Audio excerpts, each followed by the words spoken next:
आज हमारे साथ हैं वरिष्ठ पत्रकार प्रवीण बागी जी। सर, आपका बहुत बहुत स्वागत है। धन्यवाद।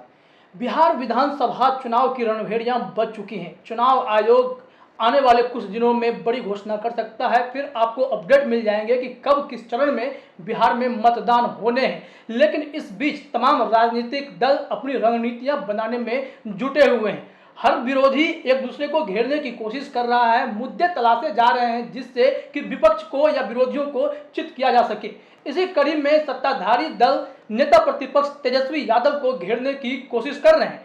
इसी मामले पर आज हम बात करेंगे प्रवीण बागी सर से कि सर, तेजस्वी यादव को इन दिनों लगातार घेरने की कोशिश हो रही है। न उन्हें आगे चलने दिया जा रहा है, न पीछे चलने दिया जा रहा है। देखेंगे आप तो पोस्टर लगा है तेजस्वी यादव का पूरे मार्केट में कि तेजस्वी यादव अकेले दिख रहे हैं और उसमें कोई नहीं दिखता है। तो उन पे आरोप लग रहा है कि ये औरंगजेब बनने जा रहे हैं, अपने पिता से सत्ता छीनने की कोशिश कर रहे हैं। और कुछ दिनों पहले तक अगर परिवार का फोटो लग रहा था तो कहा जा रहा था कि ये वंशवाद की परिभाषा करते हैं, इनकी पहचान यही है। तो तेजस्वी यादव को ये किस तरह से फंसाने की कोशिश हो रही है, क्या है सर तेजस्वी यादव पे आप कुछ अपनी बातें कहते हैं?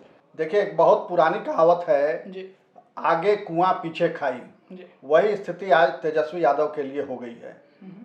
और तेजस्वी यादव की अपनी गलती इसमें नहीं है, ज़्यादा गलती उनकी नहीं है। ये उनके पिता की गलतियों की सजा पुत्र को भुगतनी पड़ रही है, ये मुझे लगता है। और तेजस्वी यादव एक तरह से ये कहिए कि पूरे सत्तारूढ़ दल पर भारी हैं जी।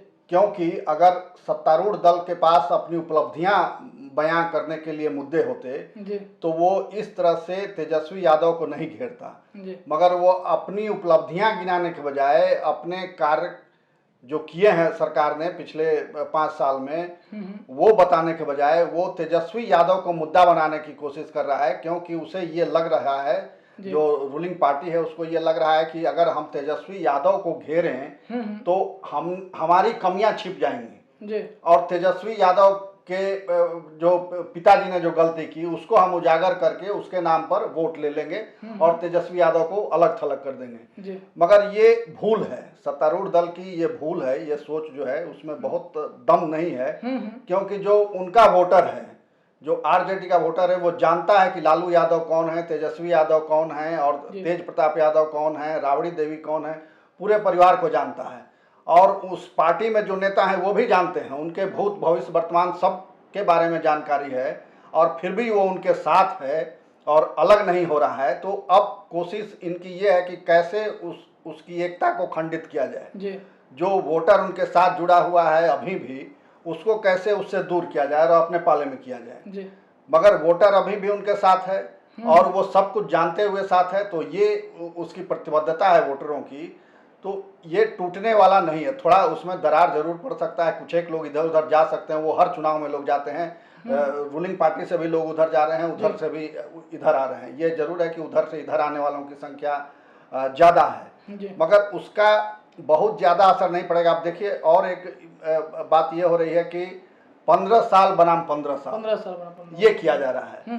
15 साल बनाम 15 साल क्यों भाई?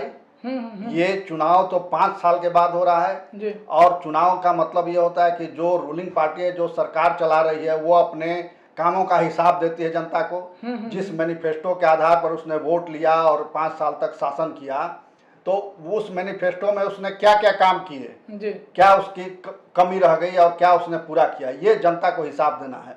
मगर उस हिसाब देने से बचने के लिए वो मुद्दे को भटका रही है, तेजस्वी यादव को मुद्दा बना रही है। तो ये सत्तारूढ़ दल की कमजोरी है। और आप देख लीजिए कि तेजस्वी यादव अभी भी भारी पड़ रहे हैं। एक अकेला तेजस्वी और इतने राजनीति के धुरंधर खिलाड़ी एनडीए में, और वो सब घेर रहे हैं अकेले एक तेजस्वी को।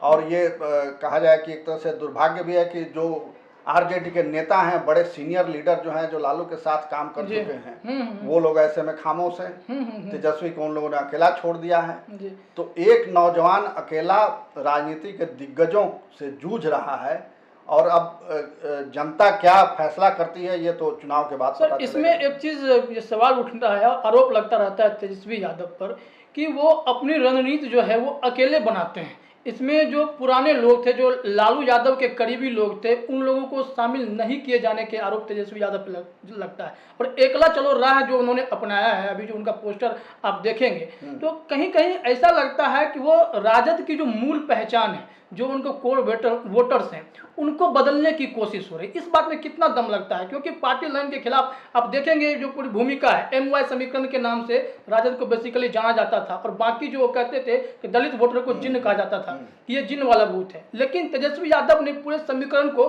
बदलने की कोशिश की। बिल्कुल। तो ये लालू यादव की पार्टी को बदलने की कोशिश, लालू यादव के पहचान को छुपाने की कोशिश, क्या ये आरोप तेजस्वी यादव पर सही है? ये आपने ठीक कहा, तेजस्वी यादव ट्रांसफॉर्मेशन कर रहे हैं अपनी पार्टी का। आरजेडी और लालू यादव के जो कार्यकलाप रहे हैं, जिसके चलते लालू यादव आज जेल में हैं और जिसकी सजा तेजस्वी आज भुगत रहे हैं और पूरी आरजेडी भुगत रही है, सत्ता से बाहर हो गई और निकट भविष्य में सत्ता में फिर आने की संभावना भी बहुत कम दिखती है। तो तेजस्वी इस चीज को समझ रहे हैं, वो लालू की छाया से, लालू के प्रभाव क्षेत्र का उपयोग जरूर करना चाहते हैं, मगर लालू की छाया से मुक्त होना भी चाहते हैं जी। तो जो अकेला उनका पोस्टर लग रहा है, जो वो रोजगार का सवाल उठा रहे हैं, जो युवाओं का सवाल उठा रहे हैं, जो नए नौजवानों को अपने साथ करने की कोशिश कर रहे हैं, उसको इसी संदर्भ में देखा जाना चाहिए कि वो अपना नया आभा मंडल बनाना चाह रहे हैं, जो लालू के आभा मंडल से मुक्त हो, आरजेडी के पुरानी छवि से मुक्त हो और एक स्वच्छ और नई छवि पार्टी की बने, इस कोशिश में वो तेजस्वी यादव लगे हुए हैं। अब हो सकता है कि इसमें उनको लंबा समय देना पड़े तब एक छवि बन पाए, क्योंकि पुरानी छवि को खंडित करके नई छवि बनाना थोड़ा कठिन होता है। तो ये इस चुनाव में हो सकता है वो पूरा नहीं हो पाए जो वो लेकर के सपना चल रहे हैं, मगर एक दो चुनाव के बाद इसका हमको लगता है कि जरूर अच्छा रिजल्ट आएगा। इन दिनों अगर राजद में देखा जाए तो सवर्णों की गतिविधियां बढ़ी हैं, उनकी भूमिका पार्टी में बढ़ा दी गई है। तेजस्वी यादव जिस चीज़ के लिए जाने जाते रहे थे अपने पिता की छवि के लिए, उसको तोड़ते हुए अभी देखिए आप, जो जगदानंद सिंह हैं वो राजपूत बिरादरी से आ रहे हैं, इन्हें प्रदेश अध्यक्ष की जिम्मेदारी दी गई। इसके बाद जो राज्यसभा में भेजने की बात हुई तो वहाँ पर अमरेंद्र धारी सिंह को भेजा गया। तो कुल मिलाकर देखा जाए तो सवर्ण के प्रति एक लगाव तेजस्वी का बढ़ा है। ये सोच कैसे आई है? क्या लोकसभा चुनाव के दौरान जो सवर्णों के खिलाफ बोलने वाली बात थी उसका असर था, उसका नेगेटिव प्रभाव पड़ा, या फिर यह लगता है कि तेजस्वी यादव वही करना चाहते हैं जो इससे पहले तक भाजपा के ऊपर छवि थी, कांग्रेस के ऊपर छवि थी कि ये सवर्णों की पार्टी कहलाती थी? तो क्या राजद को उस ओर ले जाया जा रहा है, सब दल की पार्टी या सवर्णों की पार्टी? देखिए, आपको याद होगा कि तेजस्वी ने शुरू में खेद व्यक्त किया था, माफ़ी मांगी थी लोगों से कि अगर पहले हमारी पार्टी से कोई भूल हुई हो, हमारे नेतृत्व से कोई भूल हुई हो तो हम उसके लिए माफ़ी चाहते हैं और आपको विश्वास दिलाते हैं कि अब ऐसा कुछ नहीं होगा। अब राजद नए तरीके से काम करेगी, नई मैनिफेस्टो के तहत, नई नीति के तहत काम करेगी। तो उसी उनका जो प्रायश्चित था, उसी प्रायश्चित का ये प्रतिफल है कि वो एक नई राजद गढ़ना चाह रहे हैं, उसकी नई पॉलिसी बना रहे हैं और वो समझ चुके हैं कि सिर्फ MY समीकरण से अब चुनाव नहीं जीता जा सकता, क्योंकि यादव भी अब पूरी तरह से उनके साथ नहीं है, मुस्लिम भी पूरी तरह से उनके साथ नहीं है। तो एक नया वो वोट बैंक अपना बनाना चाह रहे हैं, जिसमें उनका मुख्य फोकस युवा वर्ग पर है, युवा वर्ग, क्योंकि बेरोजगारी बहुत बड़ी समस्या है बिहार में और यहाँ शिक्षा की भी बड़ी समस्या है। शिक्षा के लिए भी बिहार की हालत आज ये हो गई है, 15 साल सुशासन का राज होने का दावा जरूर करते हैं, मगर बिहार की स्थिति ये है, कहने में तकलीफ भी होती है कि आपको इलाज कराना हो बेहतर तो बिहार से बाहर जाना पड़ेगा, अच्छी शिक्षा लेनी हो तो बिहार से बाहर जाना पड़ेगा, अच्छी नौकरी करनी हो तो बिहार से बाहर जाना पड़ेगा, अच्छा लाइफ स्टाइल अगर आप जीना चाहते हैं तो बिहार से बाहर जाना पड़ेगा। तो आखिर 15 साल में आपने कैसा बिहार बनाया? इस बिहार की तो कल्पना नहीं लोगों ने की होगी। तो तेजस्वी यादव भी ये समझ रहे हैं और इसीलिए वो यूथ को फोकस कर रहे हैं, और यूथ मतलब सिर्फ यादव या मुसलमान की यूथ नहीं, सभी वर्ग के यूथ, अगड़े पिछड़े, गरीब, दलित, अमीर, सब वर्ग के युवा उस पर फोकस कर रहे हैं और उसको संगठित करने की कोशिश कर रहे हैं। इसीलिए वो आप देख रहे हैं कि बार बार बेरोजगारी का मुद्दा उठा रहे हैं, बार बार युवाओं का सवाल उठा रहे हैं। तो ये एक रणनीति के तहत कर रहे हैं और ये एक लंबी सोच है उनकी। कई इस सर दिशा में ऐसी आगे ऐसी बढ़े। खबरें भी सामने आई है, जब संगठन स्तर पे जो काम हो रहा था, राजद को बदलने की कोशिश हो रही थी, तो इनके जो कोर वोटर्स थे और जो इनके लिए पार्टी कार्यकर्ता जो पुराने थे, वो आरोप लगा रहे थे कि तेजस्वी यादव जो है पार्टी की छवि को, पार्टी के मूलभूत सिद्धांतों को बिगाड़ने की कोशिश कर रहे हैं, क्योंकि वहाँ के जो वोटर हैं वो शायद नाराज हो रहे हैं। जहाँ पे अब तक उन्होंने मुस्लिम और यादवों को टिकट देते आए थे, कई बार ऐसा हुआ 3-4 सवर्णों को टिकट पड़ा, इस बार उन्होंने जिला अध्यक्ष से लेकर प्रखंड स्तर पर हर जगह सवर्णों की भूमिका को बढ़ा दी है। इससे वो तबका नाराज हो गया। तो ये आरोप लगते हैं कि कहीं ना कहीं अगर सवर्ण का वोट बढ़ता है तो फिर इससे नुकसान तेजस्वी को हो सकता है, चाहे वो जो उनका जो वोटर नाराज हो रहा है, चाहे मुस्लिम यादव समीकरण वाली बात हो, वो वोट बैंक बढ़ जाता है, तो कुल मिलाकर इनको बटा बटा बटा सा हिस्सा मिलेगा, इससे पार्टी को तो नुकसान हो सकता है।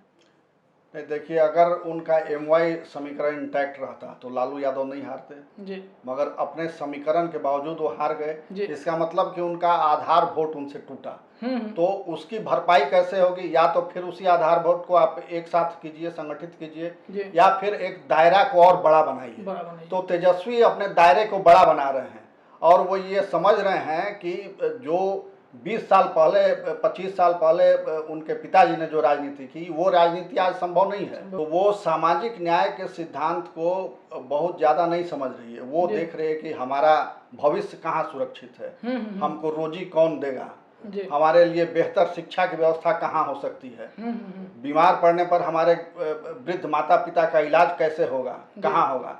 तो ये सपना दिखलाया जरूर NDA ने, मगर NDA उसको पूरा नहीं कर सकी। तो इसी सपने को अब तेजस्वी नए पैकेजिंग करके सामने ला रहे हैं, नए पैकेजिंग के रूप में सामने ला रहे हैं। अब उसमें कितनी सफलता मिलेगी ये अभी कहना मुश्किल है, मगर ये उनका प्रयास जरूर सराहनीय है। ये एक आखिरी सवाल ये है कि सारी बातें हो गई, हमने विरोधियों की बात कर ली, महागठबंधन जो उनका पूरा जो एक पैकेज है सारे दलों का, इसमें सर्वसम्मति से अभी भी तेजस्वी यादव के एक्सेप्टेंस पर सवाल है। तो तेजस्वी यादव जिस गति से आगे बढ़ रहे हैं, तो ऐसे में महागठबंधन को साथ लेकर चलना और महागठबंधन को यह समझना कि तेजस्वी ही नेतृत्व है करता है, यही लीडर हैं, यह राहें तेजस्वी के लिए कितनी आसान है और कितनी मुश्किल है? इसमें जरूर तेजस्वी हम कहेंगे कि फेल हुए हैं जी। क्योंकि अपने महागठबंधन के साथियों को एकजुट रखने में वो विफल रहे हैं। जी। नेताओं से बातचीत नहीं करते हैं, कम्युनिकेशन गैप है, और NDA जहां लगभग सीट बंटवारा उसके यहाँ तय हो चुका है। जी। मगर महागठबंधन में अभी नेता का ही सवाल उलझा हुआ है, सीटों की तो बात ही नहीं हुई है। तो ये सबसे बड़े दल होने के नाते ये दायित्व था RJD का कि वो जो शंका है सहयोगी दलों का उसको दूर करें, साथियों को एक साथ बैठाएं, उनसे बातचीत करें, एक सर्वमान्य रणनीति तैयार करें। उसमें ये नाकाम रहे। तो ये हो सकता है कि अनुभव की कमी की वजह से भी हो, या फिर उनको उनके पिताजी ने बताया हो कि ऐसे इन लोगों को ज़्यादा तवज्जो मत दो, क्योंकि आप देखते रहें कि कांग्रेस उछल कूद बहुत करती है यहाँ अलग लड़ने के लिए, मगर ऊपर से उनके आला कमान का आदेश आता है कि RJD की पालकी उठानी है तो वो कंधा लेके तैयार हो जाते हैं। तो वो जानते हैं कि किसको कैसे साधा जाएगा, लालू प्रसाद ये बखूबी जानते हैं। तो शायद हमको लगता है कि अपने पिता के निर्देश पर वो इन लोगों को बहुत तवज्जो नहीं दे रहे हैं कि अंत में तो आला कमान से फिर इन लोगों को लाइन में खड़ा करवा ही लेंगे। जी। तो अभी आप समझ रहे थे तेजस्वी यादव की जो राजनीतिक राहें हैं वो बहुत सुंदर हैं, भविष्य बहुत सुंदर है, लेकिन वो राहें आसान नहीं है। सर ने बताया कि डगर कठिन है, समय लग सकता है उस राह पे, उस मंजिल तक पहुंचने में। तो इस राह पे तेजस्वी यादव चल रहे हैं, सत्ताधारी दल के जो उनके विरोधी हैं वो उन्हें घेरने की कोशिश कर रहे हैं, महागठबंधन के लोग भी अंदर ही अंदर वो अपनी रणनीति बना रहे हैं, तेजस्वी के सर्वसम्मति से एक्सेप्टेंस पर सवाल खड़ा हो रहा है। तमाम बिंदुओं पर हमारी नज़र भी बनी हुई है। इस मामले से जुड़े जो भी अपडेट्स आएंगे हम आपके साथ लगातार साझा करते रहेंगे, और बिहार विधानसभा चुनाव से जुड़े अपडेट्स भी हम आपको जरूर बताते रहेंगे। फिलहाल हमारी तरफ से इतना ही।